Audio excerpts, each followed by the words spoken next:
This episode is proudly sponsored by Chronologic. By the time you contact a buyer with calls and emails, someone using Chronologic has already held the meeting. Learn more about how to harness the power of AI scheduling at scale. Visit chronologic.com at the link in the show notes. There's really nothing that beats being able to see and meet and talk to somebody in person. And whether that's at a multi-day event or you get to bring together customers and prospects, the value is almost immeasurable. So, I would encourage you, if you get invited to something, to attend it. And if you aren't doing the events, start looking to see using the tips that we've given you, what things can you do within your own domain to make these events work for yourself. I'm Scott Logan, and we're making fun of marketing. Hello, everyone. Thanks for joining us for Making Fun of Marketing. You've all got a hard job, and we think this might be a bright spot in your week. We've got some great content, kind of pokes fun at what we do because it is so hard. And also, we do want to leave you with some great takeaways and insights and things you can try and practice right away. If you like the listen, go ahead and give us a 5-star review and subscribe to the show. We'll have more podcasts available at chronologic.com/podcast. Today, we have Don Otvos, the VP of Business Development and Alliances at LeanData. He's also held senior leadership positions at companies this audience has probably heard of, like SalesLoft and MuleSoft, which was acquired by Salesforce. So thanks for joining us today. You bet. I'm glad to be here. I usually start off when I first see you on the recording here. What is burning you right now? What's top of mind? What's the thing that you want to be passionate about at the moment? And you said events. Yeah. And so perhaps there's a making fun of marketing moment where perhaps you weren't a traditional marketing career path. It looks like you were a sales rep. You lead some sales portions of the business today. And you may have discovered a few things about the trials and tribulations that you may face as a marketer that weren't quite evident. Sure thing. The thing that came to mind for me was like events kind of post-pandemic. How do we make them successful if we're going to do them in person? Obviously, during pandemic, it was all about webinars and everything was over the air. Webinar Palooza 2020. Yeah, there was nothing that was in person at all. And then as the pandemic kind of loosened up a bit and people were comfortable traveling, you kind of saw the larger multi-day events. Those were okay to go to. I used to see a lot of success around in-person events that weren't necessarily multi-day events, right? So like maybe taking a set of prospects and customers out to dinner, let's say, or maybe bookending something like that with a larger event. That's kind of where I'm seeing challenges. And like I described to you before we went on air, like I just think about myself, right? Like during the pandemic, I ended up moving and I don't live close to the office. I'm in a hybrid role. So I'm not commuting every day, but I'm commuting every other day, right? So if there's an event that's near my office, I'm probably not going to go to it unless it coincides with the day that I know that I'm in the office, right? And so I think that's happening a lot. So like when people try to do like hey, let's do a happy hour or a dinner midweek, you find that I'm not seeing a lot of success with it. And for some of the advice that I'm getting, I'm having to turn them down just because it doesn't make sense for me to travel for something like that midweek when I'm not going to be close to the office anyway. Yeah. For me, I work from home exclusively. I go in for like quarterly meetings and travel to the events and things like that. But my office is across the country in Austin. There's a person who is a prospect of mine and a neighborhood friend. And I'm like, we keep running into each other at the grocery store saying, hey, we should go out to lunch together. It's been a year and a half. And there's a restaurant in between our houses that are within a mile of each other. We still haven't got to lunch. Yeah. And it's been scheduled like 20 times. It's so hard right now to even leave your house to go do something when everything's back to back, zoom. Yeah, no, it's very true. And the other thing that I think that's funny about it, right? I'm trying to poke fun at marketing. What makes me laugh is when I get these invites and it's like, it's for something that's in Atlanta, right? I'm not in Atlanta. I work for SalesLoft. I'm not in Atlanta. Right. I'm in San Francisco. And hey, Don, let's go to a Braves game. It's like, okay, yeah, I'm not going to travel to Atlanta for a Braves game. So I think one of the challenges in doing some of these events is just understanding where do your prospects actually live. And that motion has gotten so difficult now. Even with some of the best enrichment tools that are out there, they're still not aligning where Scott Logan of Chronologic lives. It's not Austin, or Don Otvos of LeanData. It's not Santa Clara. And so that I think is a huge challenge for marketing to overcome. And it kind of makes me laugh when I get these invites for things that are near the headquarters, but not near me.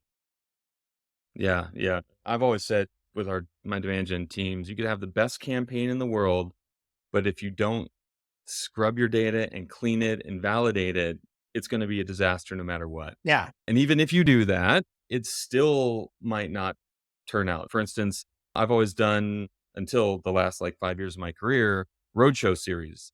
It was introduced to me in my first demand gen campaign manager role in like 2011. And I was doing like anywhere from 20 to like 30 roadshows a year as part of like the events team. And they were all pretty good. But you really have to know the area too. It's like, oh, we can't just go to a Braves game blanket. Yeah. We went and had like 4 or 5 successful shows at this one point in time. And I was at a contact center technology company, and we were like, okay, the CEO wants to go to one of these because he's hearing good things and sales reps keep talking about him.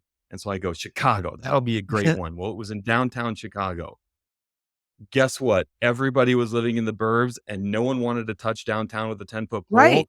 And we had like 6 people show up. Right. When the events before and after had like 40 people in the room. I'm like, oh, And it was just a complete disaster. But the show as a whole, the series was fantastic. And here I have seemingly a black eye on me now. At the time I thought, because the one time I brought the CEO was the one time that it was a complete disaster as far as showing. And that was in like probably 12 or 13. Yeah, and that's even happening today. There was an event that we hosted at another city that's similar to Chicago in the fact that it's very sprawling, is Atlanta, right? Like, and this wasn't when I was at SalesLoft, but we were hosting an event at the Georgia Aquarium. If you've ever been to Atlanta, the Georgia Aquarium is one of the top tourist destinations. It's an amazing aquarium. We had a beautiful facility. We were doing it in the dining room where you get to eat dinner with the whales.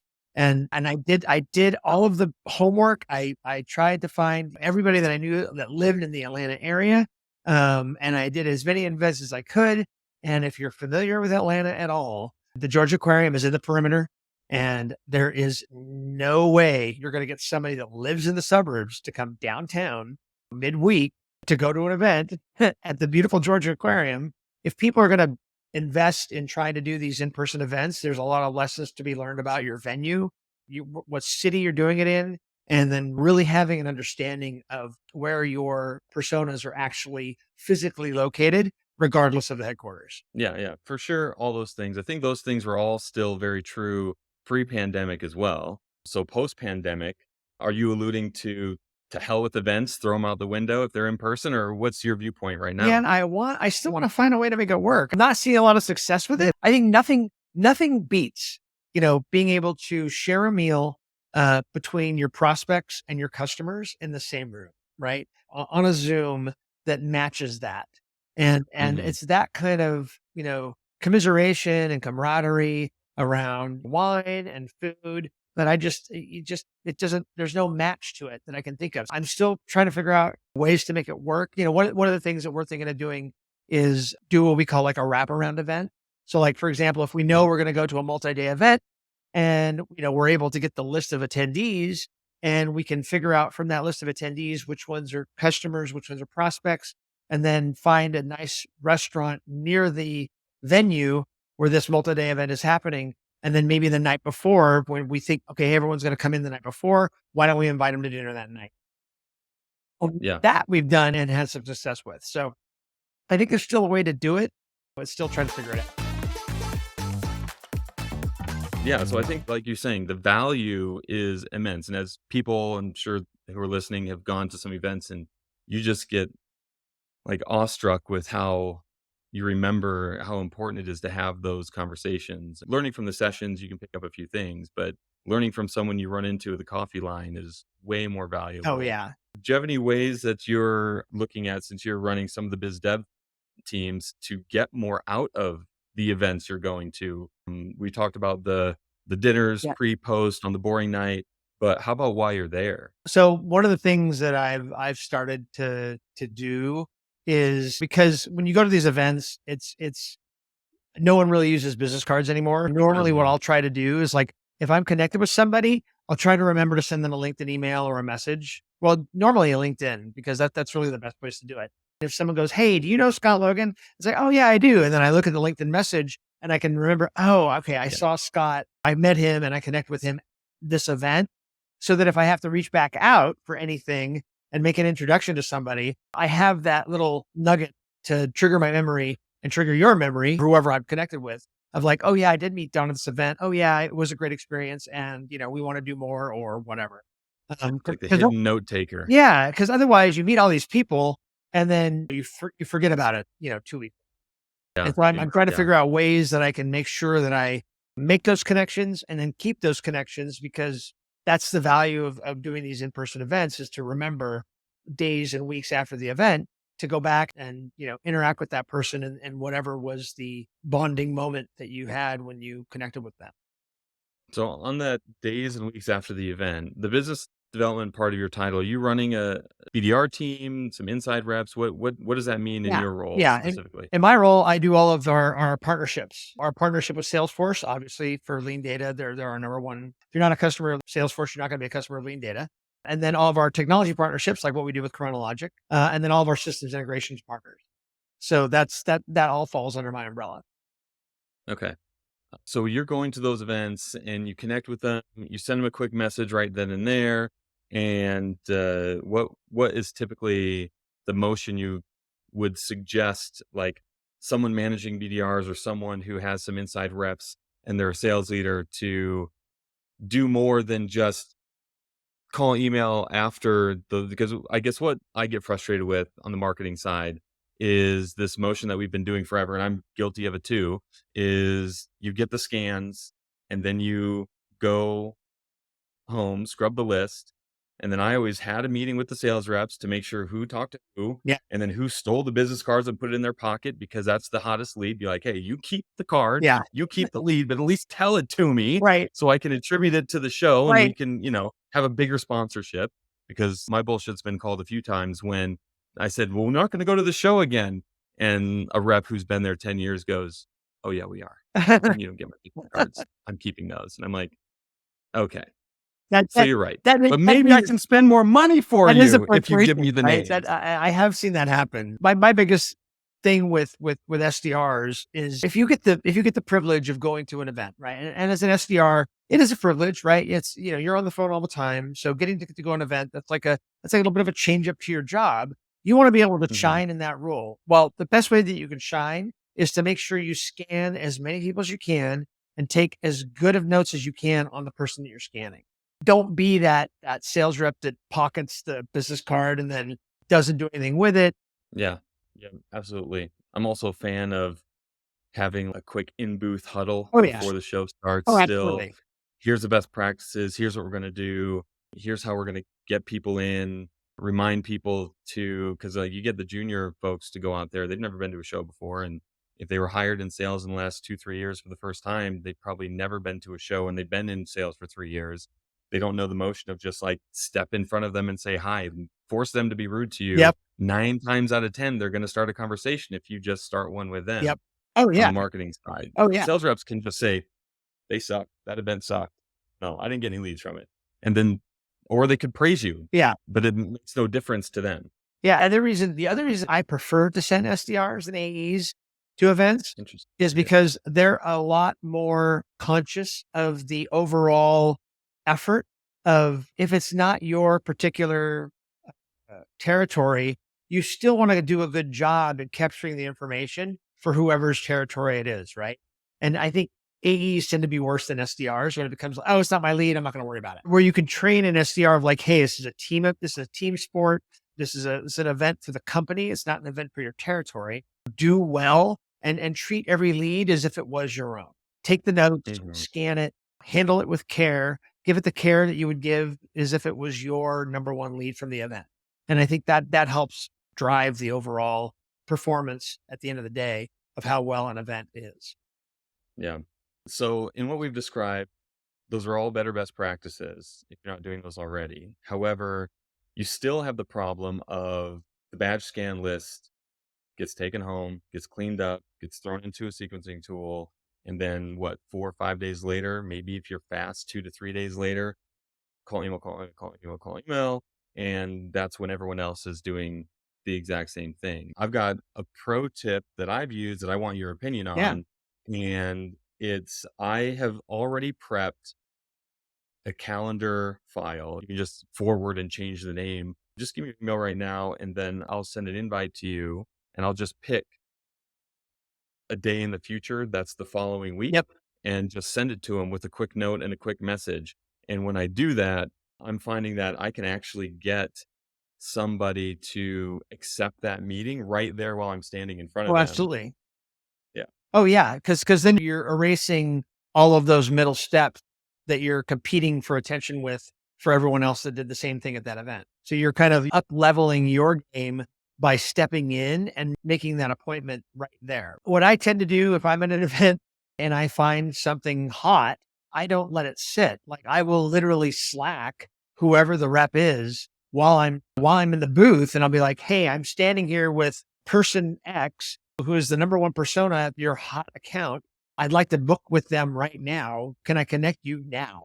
Don't even wait for that list to go home. Be thoughtful about just erasing those middle steps in any way that you can, right? So either setting that calendar event, like you said, for yourself, or, if it isn't your particular account, figure it out. Go into CRM, figure out who owns the account, and then, reach out to them while they're on Slack. Like our SDR team at LeanData loves it when I go to events because I will sit there and Slack the channel. Yeah. Hey, who has this account? Who has this account? Because they know I'm standing there with that person. And it's like, I'll get replies right away. Oh, Don, that's John. John, can I get you connected to this person right now? Boom. And you get it handed off. And so when that list goes back, the thing we have to be careful when we do this, our marketing guy will tell you this, is if I have to make sure that I go back and say, okay, that meeting that got created before the list got uploaded was actually from that event, right? Well, because otherwise it looks like, this meeting came out of nowhere. The challenge in doing that is to always make sure that you go back so you can attribute it. Because again, you want to track that ROI, you want to have that campaign Yep. influence or Yep. campaign source aligned the right way. And so that's the challenge with doing that. But what a horrible problem to have. Like, we jumped in, you had a meeting and things got kicked off early. Oh, okay. Now I got to go remember to go back and attribute it the right way. Oh, darn. Yeah. So one thing I've done on that is you could just think of the meeting you have where you're trying to assign all the leads to everybody in having that team meeting afterwards with a spreadsheet. You could just say, hey, when I Slack you or when anyone from the team Slacks you, like you prep the folks at home and you prep the folks there and say, I'm going to Slack you with these names of people, or just take a screenshot of their information, whether it be from the card or from the scan, and you get to see the information. Just have the event name in the subject line of the calendar invite. Yeah. And then when you do that, you're proactively scheduling with them, then you can just search to see who it is. And it's different than sending an email with a Calendly link because no one wants to go and book their own meeting to be Right. sold to after a Right. trade show, especially after a trade show.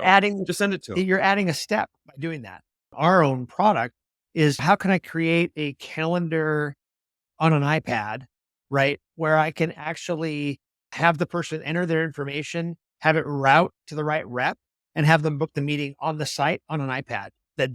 So rather than having a badge scan, like, hey, let's just carry on this iPad that I know has the calendar, set up and ready to go, and we'll route it to the right person on the fly while we're standing there, and it'll go to the right rep. If it doesn't get a rep, they'll get assigned a rep.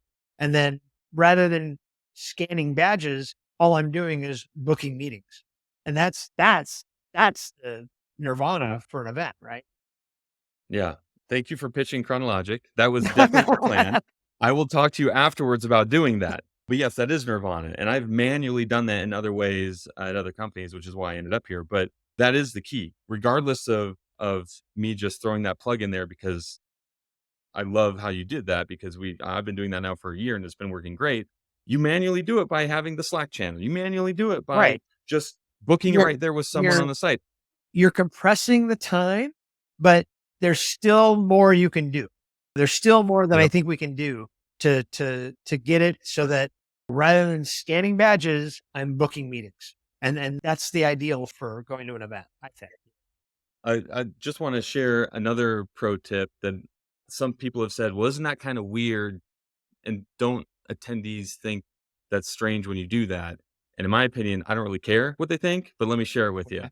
So when you go to a show, you typically want to, as a sponsor, have a speaking session. Yep. Like that adds immense value to your presence at the show. And you may know this, you get the list from your breakout session days or weeks after you get the general list. Yep. Because they have to scrub it, they have to divide it up, they have to get it out to everyone, they email you the wrong list, whatever. Everyone has badge scanners, or most shows now just have a badge scanner as part of the show app. Yeah. So you don't even need a device. You just log in with your phone. And I just stand there right next to the conference person as they walk into the door. And they say, hey, beep, thank you for coming. And then I'm like, yep, hey, thanks for coming. Beep. And I just beep them too. And if I miss some people, I will literally walk around the room and scan everyone who I didn't get. And then guess what? You have your breakout session list right there. Oh, yeah. And I've even gone as far as having the marketing person who's with me come with me to the session. Just sent out an email to everybody. It has a link in it to meet with us and request a demo or book a meeting with me or whatever. Go ahead and open your phones out, break the rules now. Before you forget, do that right now. And I'll just wait for people to do that. Yeah. And we've booked like up to 10 or 12 meetings right there during the actual breakout session. Yeah. I've done something somewhat similar. I have done, when I've done my presentation on LeanData, what LeanData does is matching and routing, revenue orchestration. And so at the end, I'll say, hey, look, you're now going to take the LeanData challenge. And I'll put up a QR code, and the QR code will actually go to our demo page. And I'll say, I'm going to challenge you right now. Like, I know I built this when I was in RevOps, right? Because I was in RevOps before I did partnerships and alliances. And I know that we have a 10-minute SLA that when someone fills out a demo request form, they'll get a reply back from the right person at LeanData within 10 minutes. And it doesn't matter if you're a customer, you're a prospect, you have an open opportunity, doesn't matter. The right person that manages you and our company will contact you within 10 minutes when you fill out this form. And I'll put the QR code up there, and it has never failed. Like, because someone will, every one of our, because I know that SLA, and I know how closely we all watch, when a lead comes in, that it goes through the right process, and it gets assigned and gets followed up on right away. And it's just amazing to watch when you have, like, you're in an event when, you're speaking to 50 people, 5 or 6 of them do it. And that's 5 or 6 demo requests. That's 5 or 6 new opportunities for an SDR. It's a really neat way to show off your own technology when you're speaking at an event. Yeah. So that last half of that last sentence is the key there, I think, for whatever you sell. Find out how in your breakout session, usually it's a case study session that these conferences want you to provide, right? So it's no shame in telling your product because your customers are speaking about it. Find a way to have them engage with the actual software there on site. If it's a chat tool, have everyone open up and start a conversation. Figure out what that is so that they can engage with it. That I like that idea. I believe in it as well. Yeah. So earlier you were talking about a moment in which you didn't realize all the components of an event you had to do when you had to do one from scratch on your own, like perhaps regarding budget, because you just think, oh, I have to worry about the logistics. And then all of a sudden you get bills to things. Could you share a little bit of that? Yeah. Just because I thought it was pretty funny. Yeah. Obviously, I want to maximize my value when I go to an event, right? And I think there was this one time we went to a restaurant where when you go to these events, you want to go to a nice place, right? But you don't want to, like, blow the budget either. And you usually figure out, you kind of know based on the type of restaurant you're going to go to in the city that you're in, what that dollar value is going to be. And normally if it's like, I can let, our VP of finance know, it's like, okay, I'm good. There isn't an issue with expensing or anything like that. And I had an event one time where we did one, and it was the thing on the menu was AQ, right? And AQ, if you go to a restaurant, it means as quoted. Well, I don't know if she said it and I wasn't paying attention, or she didn't say it. We had 2 people order one each of the AQ item, and the bill came, and I just paid for it. I didn't think to look at it.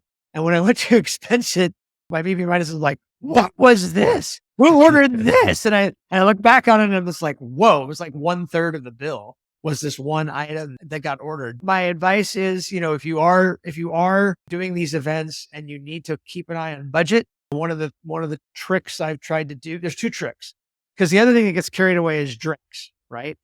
Someone will order like an exorbitant bottle of wine, right? There's 2 things. If you can, try to get a prefix menu, right? So you'll know, be like, hey, I'm going to have 20 people. I would like, 3 or 4 items and I want to keep it within this budget. Can I do a special menu? Normally, restaurants will work with you. They'll put something together, right? And then if not, keep an eye for, no one can order the AQ item, whatever it is.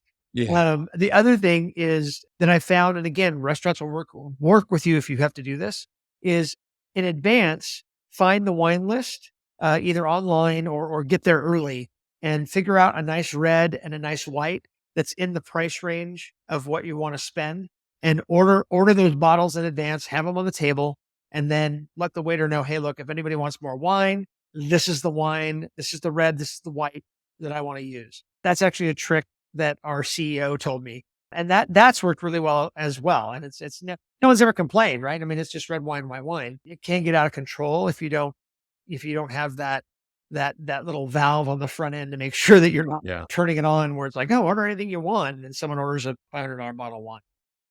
Yeah. I've done that as well. I think that's definitely smart to do, because you can't say, oh, you can't order that. All of a sudden, you don't want to. Your company's worthless. Yeah, you don't want to. What, you can't afford a bottle of wine? Yeah. Definitely guide them on the path. And I would say another thing for if you're an event planner who is now just getting into events, when I was running one of my first events where I had like full ownership of the budget, like I was the approver of how the event ran. And I asked one of the VPs of sales what they did last year. And they were like, oh, it was great. We had this event and this night of drinks. And then after this main happy hour, we tried to guide everyone up to this fondue bar, when it was a chocolate fondue bar that we had. And it was huge, and the fountain and the whole works. It was beautiful. And so I thought, oh, he seemed to like it. And that seemed to be something. So I'm starting to look into like really fabulous, extravagant things. And then I'm like saying, hey, to the CEO, you're going to the show. Do you want a rundown of the show, a rundown of what we're doing? And he goes, yeah, but don't do what we did last year and get a fondue bar that costs 10 grand and no one went to, and causes you to get fired because that's why you don't have an events manager on your team. And I was like, okay, scrap that, start from scratch. Here's what we're doing. Lean, Yeah. Awesome. Anything extra that you'd like to share, or closing words? We'll try and wrap up all of this knowledge that we put together. I would say, we're trying to make things come back. If you do get invited to those in-person events, do what you can to attend. I think that they will be worth it. I think if you have not been in one in a while and you don't remember how valuable it can be to do, it really is something that you can't replace with a webinar or with a Zoom event. That, there's really nothing that beats being able to see and meet and talk to somebody in person. And whether that's at a multi-day event or you get to bring together customers and prospects, the value is almost immeasurable. So, I would encourage you, if you get invited to something, to attend it. And if you aren't doing the events, start looking to see using the tips that we've given you, what things can you do within your own domain to make these events work for yourself. Yeah. I think to go back to the original start of the discussion with the road shows, I think be careful and be cautious with road shows post-pandemic. They were already hard enough as it is, but perhaps test the waters on a small scale at first, just to see if different regions are willing to get out. Yeah. Yep. Absolutely. Well, thanks for joining us, Don. It was a good time. Yeah, my Thank pleasure. you so much. Yeah, it was a blast. Fantastic. Thanks for joining us for Making Fun of Marketing. This is a hard job, especially with events and events post-pandemic, figuring out what we're supposed to do. Go back to normal, or is it modified a little bit, probably a little bit of modified. So you can take away some new insights for the 2023 season here. And if you like this content, go ahead and give it a good review, subscribe, and you can see more of the podcast content at chronologic.com/podcast. Thank you so much. Hopefully this was a bright spot in your day. You can go ahead and listen to more episodes at chronologic.com/podcast and give us a 5-star review and subscribe if you just want to hear more and get it back to you. Thank you. Have a great day, everyone.